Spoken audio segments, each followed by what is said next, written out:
Hi everyone, Jared here. Time for the market video update.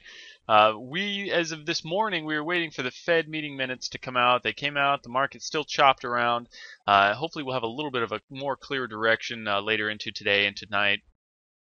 We see that the Dow is currently down about 40 some points. We're just a few minutes before the close. The market always makes that kind of knee-jerk reaction a few minutes before the close. So watch for this to make bigger runs, one direction or another. Could end positive, could end quite a bit more negative. We'll just keep our eyes on those as the day goes on. As far as news announcements go, like I said, we had the FOMC meeting minutes. We've got some Chinese news coming this afternoon, and then coming into tomorrow, we have meeting minutes for the UK. This is a big mover, so this should give us some good activity out of those pound pairs. And we have durable goods for the US as well as unemployment claims. So plenty of news coming out. Looking at these setups and how everything's going, we were watching this morning to see if the euro dollar could make a break one direction or another, and it made several attempts at this 134.85 level, but just wasn't able to take it out. So it still is sitting above 134.85, below 135.50. It's just kind of in this area, and it's really got to get out of this. I'm a little nervous to get into a buy before breaking 135.50. I just want to see it get out of this mess right here, and that would really give a lot of confidence and some further upside. Otherwise, I'm looking for it to break this ascending trend line and still kind of I'd still like to see it break 134.85. I think that's our safest, best bet in getting some further continued downside here. And there's lots of pips. There's about 50 pips to be had in there. So I'm looking for that to happen and for that breakout to continue. So let's keep our eye on that. Let's look for some of those breakouts to continue down at the break of 134.85. If this goes too much longer, then we'll take the break of the ascending trend line. This is very channeled, but one thing that it's doing is hitting the bottom, hit the top, and it looks like it should be kind of headed back down towards that bottom. If it does, that would be a short-term head and shoulders pattern, and then that could really set up nicely for a neckline breakout, which would be a 134.30 area down here and a nice continuation down. So watch those levels. Let's keep an eye on them. But the euro's a little bit extra risky for right now, so we're just going to kind of be careful there. Pound dollar is kind of all over the map here. This thing is really kind of going wild the last 24 hours. I just kind of drew this little trend line to see how this whole thing was looking right here. Not that I would take an entry really before about 156, kind of 90-ish area. I'd like to see it kind of get above this area. You can see that that's a good solid support right there and resistance. So if the market broke above that, there could be some good pips in there. Otherwise, I'm still kind of looking for this 156.50. You can kind of see this right here, how the pound is kind of tracking up this trend line right here. If it gives us some amount of a breakout, I think that could be a nice entry. Probably want to be looking for the breaks of these lows to sell, which is about 156.25. So not too far away, and we should be able to trade this hopefully down into some of these lows and so on here.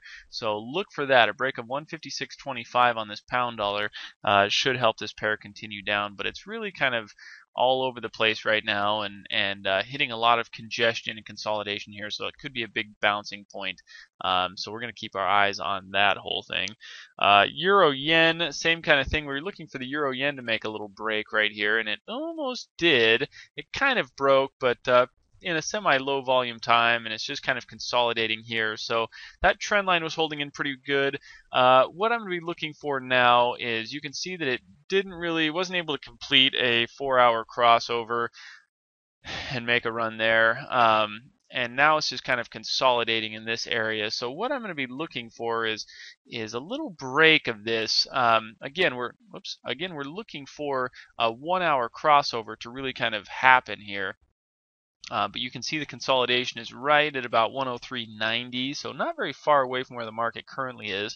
About 103.90, and that 1-hour crossover should start dragging this pair down. So look for that on the euro yen.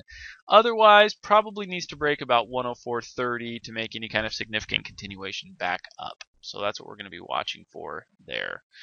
Pound yen, same kind of thing as a lot of the other pairs, just channeled in here. So a nice break of 120.10 would be good. That's only about 20 some pips away from where the market currently is. So about 120.10, 120.80 potentially to get kind of out of this muck. I'm just it just gets really risky trying to trade inside these channels and get some good significant movement out of that. So that's why I just want to wait for so many of these pairs to get out of their short-term, 12, 24-hour channels that they're in. So about 120.10 on the pound yen, 120.80 on the upside there. Same thing on the Aussie dollar. We see the Aussie dollar is just totally blocked in here, about 9,900 on the top and about 98.10 on the bottom. So about a 90 pip channel. Again, I'd like to see this thing break out. Most likely, if it breaks this top, it's going to be just a little kind of retracement rally, I would say. So if it breaks this, it's probably going to run up to the gap and then continue back down. So if it does break this high, look for very, very short-term runs on this, little quick buys, and look for it to come back into the channel and ultimately break out to the downside. If possible, get some trend lines drawn in here. But really, I think the big move would be to sell into the rally. You could buy on the break here for probably 20 or 30 pips to be pretty safe. But really looking for sell opportunities as it gets back up into this gap here will be a nice entry to kind of continue down. So we're going to keep our eye on that. And then just kind of watching gold here. Gold made that big run down, big reversal, and it's kind of drawing or building this trend line here to probably continue down. So that happens, we should see a lot of those pairs push through the lower part of the channel. So we've got some good setups, some good activity in the works. Let's keep our eye on the charts, and I'll have any activity posted in the chat this afternoon and tonight. Asian session, UK session, we'll have plenty of activity coming up. So best of luck, everyone. We'll see you in the chat, and take care.